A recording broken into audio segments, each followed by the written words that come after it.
गरुडगमन तव चरणकमलमिह मनसि लसतु मम नित्यम् गरुडगमन तव चरणकमलमिह मनसि लसतु मम नित्यम्। అందరికీ నమస్కారం। కడప జిల్లా ఏకశిలా నగరం అదేనండి ఒంటిమిట్టలో ఆ ఆదర్శ దంపతుల కళ్యాణానికి అంగరంగ వైభవంగా ఏర్పాట్లు జరుగుతున్నాయి। ప్రస్తుతం అదే ప్రాంతంలో మనం ఉన్నాము। స్వామి అమ్మవార్ల కళ్యాణం జరిపించేటువంటి ప్రదేశమే ఇది। 22వ తారీఖున అంటే ఏప్రిల్ 22వ తారీఖున సాయంత్రం పండు వెన్నెల్లో స్వామి అమ్మవార్ల కళ్యాణం జరగబోతోంది। అదేంటి శ్రీరామనవమి అయిపోయింది, ఆ సీతారామచంద్రుల కళ్యాణం కూడా జరిగిపోయింది కదా, మళ్ళీ కళ్యాణం ఏంటి అంటున్నారా? అదేనండి ప్రత్యేకత। శ్రీరామనవమి అయిపోయిన తర్వాత వచ్చేటువంటి పౌర్ణమి రోజున పండు వెన్నెల్లో స్వామి అమ్మవార్ల కళ్యాణం ఇక్కడ జరిపిస్తారు। ఎందుకు ఏమిటి ఈ విశేషాలన్నీ లోపలికి వెళ్ళి ఆ ఏర్పాట్లన్నీ చూస్తూ మాట్లాడుకుందాం రండి। సాధారణంగా వైష్ణవాలయాలు ప్రత్యేకించి రామాలయాల్లో మనం చూస్తాం కదా, ఆంజనేయ స్వామి వారి విగ్రహమో లేకుంటే గరుత్మంతుని విగ్రహమో మనం గమనిస్తూ ఉంటాం। కానీ ఒంటిమిట్ట రామాలయం ప్రత్యేకించి ఈ కళ్యాణ మండపం దగ్గర జాంబవంతుని విగ్రహం మనం చూస్తాం। నిలువెత్తుగా ఉన్నటువంటి ఆ విగ్రహం దగ్గర దగ్గర 60 అడుగులు ఉంటుందండి। మరి జాంబవంతుల వారిని ఎందుకు ఇక్కడ విగ్రహంగా నిలబెట్టారో తెలుసా? ఒంటిమిట్ట రామాలయం ఏదైతే ఉందో ఆ రామాలయంలో ప్రత్యేకంగా మనకు కనబడుతున్నటువంటి ఆ మూలమూర్తుల ప్రతిష్టాపన చేసింది స్వయంగా జాంబవంతుల వారే। అందుకు నిదర్శనంగా జాంబవంతుల వారి నిలువెత్తు విగ్రహాన్ని ఈ కళ్యాణ వేదికలో ప్రత్యేకంగా ఇలా భక్తులకు స్వాగతం పలుకుతున్నట్లుగా ఏర్పాటు చేశారు।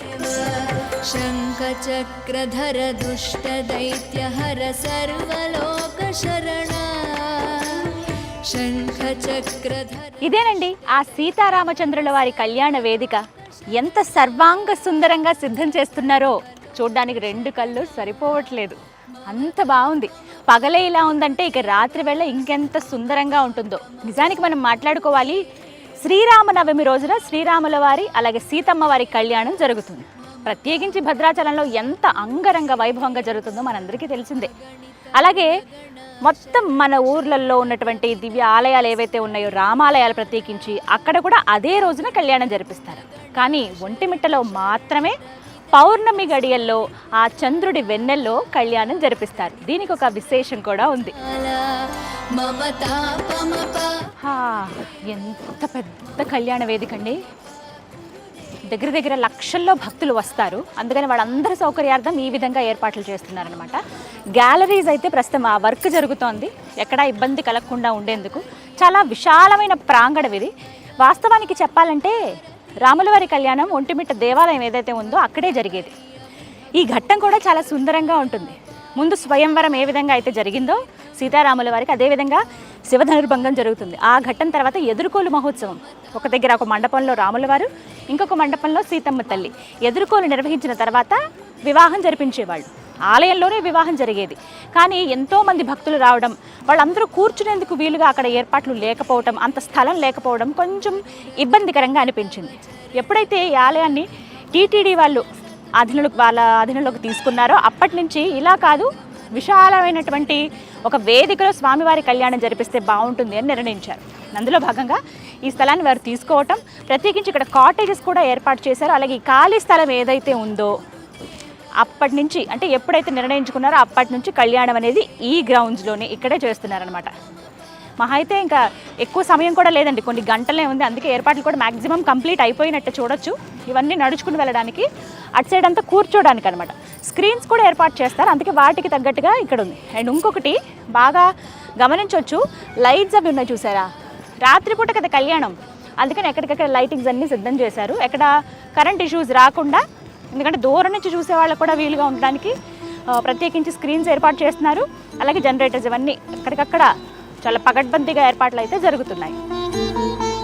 సుగ్రీవమిత్రం పరమం పవిత్రం సీతాకళత్రం నవమేఘగాత్రం కారుణ్యపాత్రం కళ్యాణ వేదికకు దగ్గరగా మనం వచ్చామండి। ఇక్కడ చూడొచ్చు విఐపి లాంజెస్ ఇవన్నీ కూడాను। విఐపీస్ కూర్చోడానికి ఇటువైపుగా, అలాగే ఆ వెనక నుంచి సాధారణ భక్తులందరూ కూర్చుంటారు। ప్రభుత్వ లాంఛనాలతో ఇక్కడ స్వామివారి కళ్యాణ మహోత్సవం జరుగుతుంది కాబట్టి దానికి తగ్గట్టుగా ప్రభుత్వానికి సంబంధించిన విఐపీలు అందరూ కూడా వస్తారు కాబట్టి వాళ్ళకి ఇక్కడ ముందుకి కూర్చునే ఏర్పాట్లు చేస్తున్నారు। అలాగే ఇక్కడ నుంచి వీక్షించేందుకు అనమాట, ఇంత దూరం నుంచి కూడా మనకి చాలా అద్భుతంగా కనపడుతుంది। క్రేన్స్ అవన్నీ ఏర్పాటు చేశారు, అలాగే లైటింగ్స్ ఇక్కడంతా వస్తాయి. ఒక్కసారి ఓవరాల్గా ఆ వేదికను చూడండి ఎంత సుందరంగా కనబడుతుందో. ఈ వైపు నుంచి ఆ వైపుకు చూసుకుంటే ఒకవైపుగా గరుత్మంతుడు స్వాగతం పలుకుతున్నట్లుగా, మరోవైపున హనుమంతుల వారు ఉంటారు. ఇక ఆ పైగా చూసుకుంటే శంకు చక్రాలు, పైన పూర్ణ కలశం, మధ్యలో స్వామివారు అంటే అమ్మవారు స్వామివారి మెడలో కళ్యాణమాల వేస్తున్నట్లుగా కనబడుతుంది. అంటే కళ్యాణ వేదిక కదా ఇది, దానికి గుర్తుగా ఈ విధంగా పైన అలా పెట్టారనమాట. ఎంత పెద్ద పందిరో. కామన్గా చెప్తూ ఉంటారు కదా, రాముల వారి కళ్యాణం అంటే ఆకాశం అంత పందిరి, భూదేవంత పీటలు వేసి చేశారు, అంత ఘనంగా జరిపించారండి. అంతే ఘనంగా ఏమాత్రం తీసుకోకుండా ఇక్కడ కూడా ఆ కోదండ రాముడు, ఆ సీతమ్మ తల్లి కళ్యాణ మహోత్సవం ఘనంగా జరుగుతుంది. నయనాభిరామం వదనాభిరామం సుగుణాభిరామం విశ్వప్రమాణం క్రతుభోగకామం శ్రీరామ.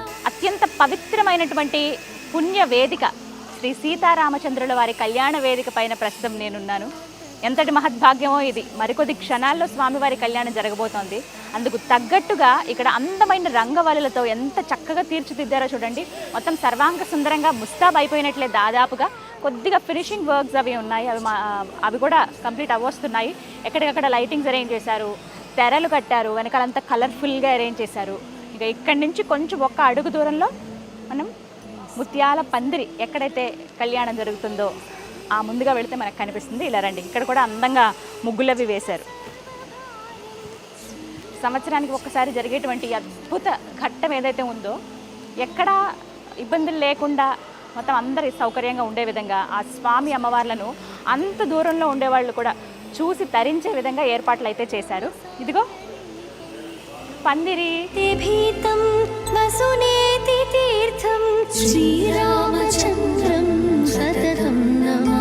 ఆ దివ్యమూర్తులను తీసుకొచ్చి ఆ ఆదర్శ దంపతులకు వివాహం జరిపించేది ఈ మండపంలోనే. శ్రీరామచంద్రం సతతం నమామి. ఇందాక నుంచి నేను ఒక మాట చెప్తున్నాను కదండి, చాలామందికి తెలిసే ఉంటుంది. ఒంటిమిట్టలో కళ్యాణం రాత్రిపూట చేస్తారు. ఎందుకు?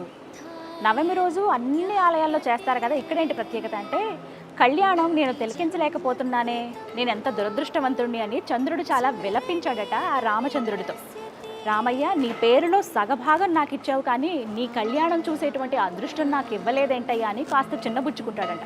ఎవరినైనా కరుణ కటాక్షాలతో దగ్గరికి తీసుకునేటువంటి ఆ రామచంద్రుడు చంద్రుడితో ఒక మాట చెప్తారంట, నువ్వు అంత చింతించవలసిన అవసరం లేదయ్యా చంద్రయ్య, నీకు నేను ఆ మహద్భాగ్యం కల్పిస్తాను, నువ్వు చూస్తుండగానే నా కళ్యాణం జరుగుతుంది, నీ వెన్నెల్లోనే నా కళ్యాణం జరిపించుకుంటానని చెప్పి మాట ఇచ్చారట. ఆ మాటకి అనుగుణంగానే ప్రత్యేకించి చతుర్దశి తర్వాత పౌర్ణమి గడియలు ఎప్పుడైతే వస్తాయో, చైత్ర శుద్ధ చతుర్దశి తర్వాత వచ్చేటువంటి పౌర్ణమి గడియల్లోనే స్వామి అమ్మవార్ల కళ్యాణం జరుగుతుంది. అది చూసి ఆ చంద్రుడు ప్రత్యేకించి ఎంతో సంతోషించి పులకించిపోతాడట. ఇంతటి మహద్భాగ్యమా, నీ పేరులో సగభాగంతో పాటుగా ఇలా చూసేటువంటి అదృష్టం నాకు ఇచ్చినందుకు కృతజ్ఞతలని చెప్తాడట. ఎంత అనుగ్రహించాడో కదా రామయ్య. చాలామందికి ఒక సందేహం వస్తుంది, మరి శ్రీరామనవమి రోజునే రాత్రి చేస్తే అప్పుడు చంద్రుడు చూస్తాడు కదా అని. లేదు, అప్పుడు చంద్రుడు పూర్తిగా ఉండడు. పౌర్ణమి రోజు మాత్రమే ఆయన పూర్ణ చంద్రుడిగా మనకు కనిపిస్తారు. కేవలం ఆ రోజునే ఉంటుంది కాబట్టి పౌర్ణమి రోజునే ప్రత్యేకంగా చేస్తారనమాట. మాట చెప్తూ ఉంటారు, ఎవరినైనా అనుగ్రహిస్తాడా రామయ్య, చిన్న మాట వెళ్ళి అడిగితే చాలు అని చెప్పి. దానికి నిదర్శనంగా ఈ మాట కూడా చెప్పొచ్చు. చంద్రుడు వీక్షించాలని ఏదైతే కోరిక కోరుకున్నాడో ఆ కోరిక తీరే విధంగా ఆయన కళ్యాణాన్ని ఇలా రాత్రిపూట జరిపించుకుంటారనమాట. సమయం 6:30 నుంచి 8:30 లోపు మనకి కళ్యాణం ముగుస్తుందండి. చాలా వేడిగా ఉంటుంది, వేసవి కాలంలోనే కదా జరుగుతుంది.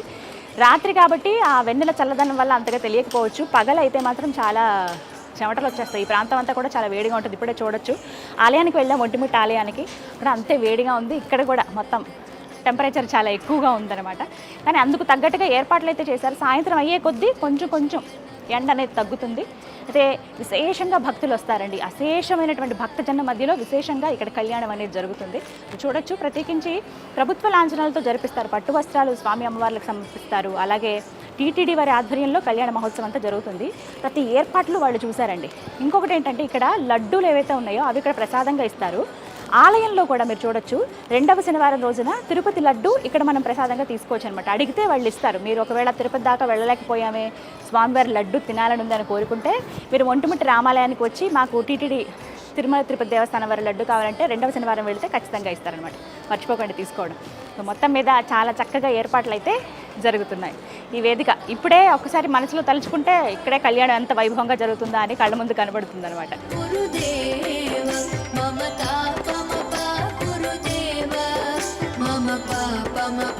ఎంతమంది భక్తులు వచ్చినా కూడా చూసే విధంగా ఏర్పాట్లు అయితే జరుగుతున్నాయండి.